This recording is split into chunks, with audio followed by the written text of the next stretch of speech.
What's up, everybody, and welcome back to another J Christ review. Today we're doing a follow-up to two reviews we had before. First, we reviewed the Black Ops 6 beta weekend 1, then weekend 2. Of course, the game's been out for almost a week now. You did the New Zealand thing, where today's day 7. If you didn't, today's day 6. And we're going to talk about what I think of the Black Ops 6 multiplayer. We already put out a review for the campaign. I'll link that below, as well as the previous multiplayer reviews for the beta. We're going to do things a little bit different. I didn't really add anything to the pros, the cons, and the so-sos, but we're going to discuss my points from weekend 1 and weekend 2 from the beta and how they feel compared to multiplayer, because things didn't really change. They didn't really make a whole lot of sweeping changes. It was some bug fixes and all that, but nothing's really too different, but they tweaked some of the stuff we went through. So starting off with the cons, from weekend 1, we have weapon levels only on the attachments. That still kind of exists, and by that I mean max level. When you go look at the max level of weapons, they don't make it clear. You know, when you're just selecting weapons, it doesn't say level 31 out of 48 right on the thing. It just says like level 31, right? So you don't know what the max level is. And by the way, the weapon leveling is absurd.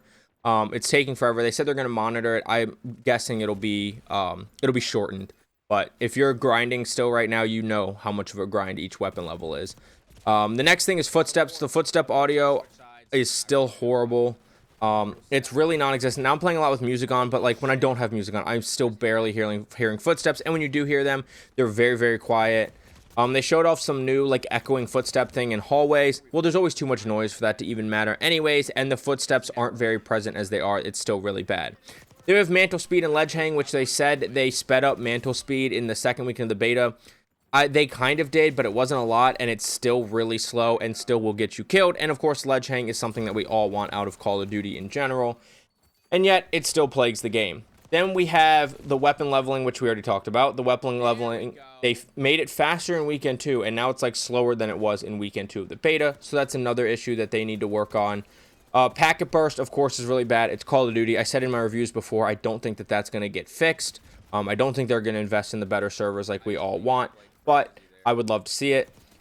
Then we have dead slides. Dead slides have seemed better, but I'm still getting a good amount of dead slides, which is another thing that we just expect with Call of Duty at this point. It's unfortunate that there's so many dead slides in a game, especially when they made a point to make movement better. They gave us omni movement, and yet we still have a lot of dead slides. Weekend 2 cons, we had flashes are too long. They're still way too long. Flashes are absurd in this game. I can't stand how long flashes are. Then we have spawns. The spawns are still terrible. It's not something I thought about the first weekend, but it's some people pointed out. I kept an eye on that second weekend. And the spawns, especially on the face-off maps, are terrible. Constantly spawning right in front of enemies. I've spawned in gunfire. Enemies spawn right behind you. It is terrible. The spawns, they need to find a way. It's hard on small maps, but they need to find a way to make them work better. And then we have a movement delay. There's still somewhat of a delay, but it seems like the tac sprint is much more immediate. It's still hard to go into immediate dive like it is in Modern Warfare 3, where it's easier, or in Warzone, and that's something that's going to be important for Warzone integration on November 14th, is can I immediately dive when I'm on controller? That is something that is somewhat of an issue. For the so-sos, we have the HVT mode players is one thing, and now I just think it's the mode. I can't stand the mode. I still like the way people play it. A lot of times the HVT will camp in the back of the map, and oftentimes you have teammates camping around their HVT.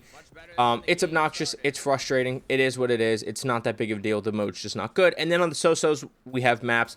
This would probably start to move into the cons. This is pretty close to getting into the cons list. When it comes to face-off, I really like Gala, and Stakeout is fine for leveling guns and going through the camo grind and blah blah blah. Like, it's fine for that, but I can't stand Warhead. It's super unbalanced. Pit is just a mess. I'm not really a fan of Pit, which I wasn't in the beta, and I feel like I'm missing one, but that might be all four. And then for the big maps, the bigger multiplayer maps, I've barely touched them because I've just been camo grinding, which, by the way, I'm live like every night. If you want to see me camo grind, Twitch is linked down below. I'm live pretty much every night, sometimes during the day as well. But the big maps, they're not very good. Of course, we are getting Nuketown in 2 days on November 1st, so that helps some. That's always a good classic map. But the maps are not good on this game. You have a lot of maps that aren't very three-line. Subsonic is a very good map. Everything else is either so-so or bad on the big map playlist. Finally, we have pros. We have the training course. There's an Omni Movement training course, and it still exists in the game. I haven't done it, but it still exists in the game, and it's good to have. As well, the firing range is better. There's more range. It's like a deeper firing range. And I think there's a recoil target. It's just it's just the square with the circle target that people use to look at like recoil and stuff. So that's good as well. Then there's the Omni movement skill gap that I had as a pro. It's still a pro. If you can master Omni movement, you'll be moving on people. You'll live longer. You'll break people's cameras like crazy. But the more I use it, the less I'm hyped about Omni movement. I like sliding in every direction, but I don't dive. Dive results in death a lot. And so the skill gap is still there, but Omni movement I'm just not hyped on like I was. Then we have movement speed. The movement speed I still think is really good. Some people said they feel like they're moving in mud. Especially with the SMGs, the movement speed can kind of go kind of crazy. I really like the movement speed. Then we have the TTK. I think overall the TTK is fine. It's multiplayer. It's not a battle royale. It's not Warzone. But the server issues, which I should have on cons, the servers are terrible. The servers make sometimes TTK feel instant. Sometimes it makes the TTK not seem right on your end. I had an example, I think it was yesterday, where it said I was shot 4 times by somebody before I could get a second bullet with the Tonto, and on my end, I shot first. I bet you on their end, they shot first. I bet you on their end, they got 4 bullets out. On my end, they got like 1 or 2 out. So the servers affect the way the TTK feels, but I think the overall TTK is good for multiplayer. The human shield hostage thing I had in my pros, I haven't done it since, and I'm probably 40-ish hours into actual in-game time. When you go to your combat record, that time played is in-game. It's not in menus. Not loading up. It's like when you're in game, and I have yet to even try it. I've only seen it a handful of times. People aren't really using it, but it's still a fun, cool thing that you can do in this game. It's just not super useful. Then we have the aim assist nerf. That is like gone. They changed it so it's not a jarring, okay, within 3.3 meters aim assist is gone. They made it so it's supposed to gradually go away as you get closer and closer, but it just feels like the same old COD aim assist. You can put aim assist down into the cons. The aim assist is like back to what it feels like in Modern Warfare 3, 2, Warzone, whatever. It's very, very strong, and it seems like it's now stronger through stuns than it has been in a long time. The no reticle sway while strafing is, I think it's still gone, or it's like slight, but it's not something noticeable. That was just another pro I had on there that I didn't notice that much in the betas, but I saw people talking about, so I wanted to throw in there. But it does seem like the reticle doesn't sway away from the center of the optic when you're strafing back and forth like it does in MW3 and MW2 and currently in Warzone. And then finally, just a fun pro is the sound effects on the emotes. When you emote, they just have fun sound effects. That's still in the game. It's just a fun little thing. Overall, I'm really enjoying the game. I am pretty deep into the camo grind. I'm in the middle of Prestige 3. Probably going to be Prestige 4 by the end of tonight or tomorrow, based off of when this review is posted.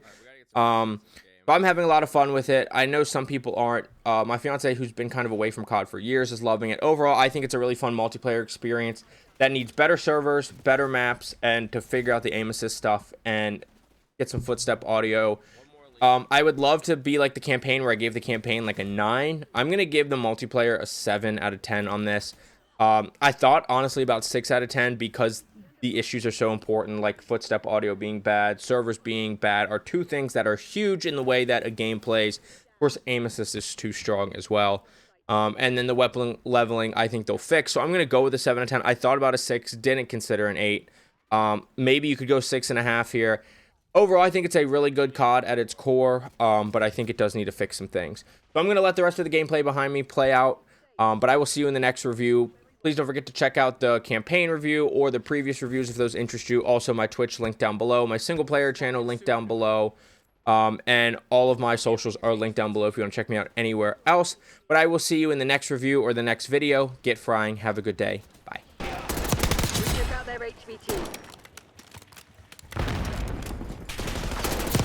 HVT on site. Take them out.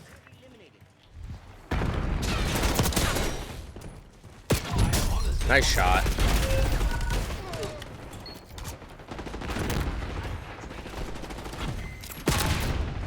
Enemy HVT is down. How does that kill neither of them? Well, one soup noodle with his fucking EOD. Hostile HVT located. I just want this last lethal kill so bad. HVT under fire. Repeat, HVT under fire. Well, at least I got it. Hey, I didn't get it. Hey, Sid, how we doing? Happy Sunday. Hope you're having a great Sunday so far, you and Mad Libs. I'm doing well. That HVT has been eliminated.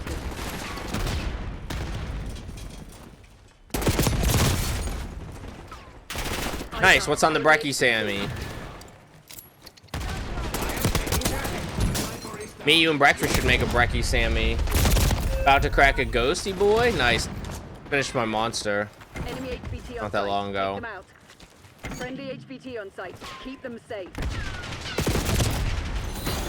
Mission Ooh, that was one of my worst games. Just the Jimmy Deans. Which Jimmy Deans? Also, have you